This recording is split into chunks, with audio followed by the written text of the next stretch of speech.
ولا شيء قالق قيمه بدن قرحده بدن ما ogtahay markaad xijaabka xirato ee waliba aad qalbigaadan xumaanta ka tahirto jawaarixdan acmaal khayr ay ka soo fusho jirkaagana aad ku daboosho ma aragtay xijaab iyo jalbaab in ilaah subhanahu wa ta'ala faa'iidada kubada ku siinaya ay tahay in aad tahay qof cibaado ku dhex jira cibaada waa cibaado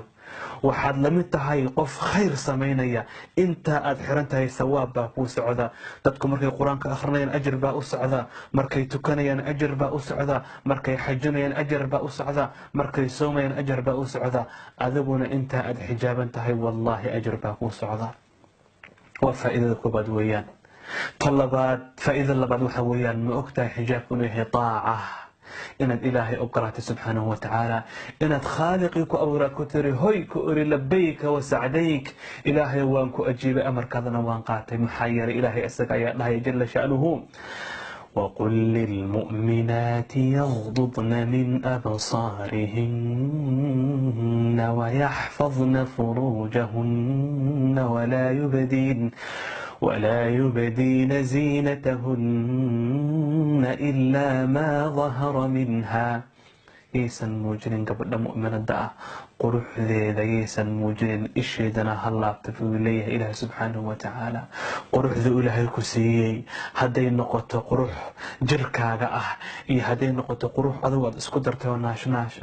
انت بإله سبحانه وتعالى إن هذا الرجع أجانب هذا تسن بأغتلك جل شأنه ولا شيء ذا إلهي أطيع قفك إلهي أطيعنا محهليا ومن يطع الله ورسوله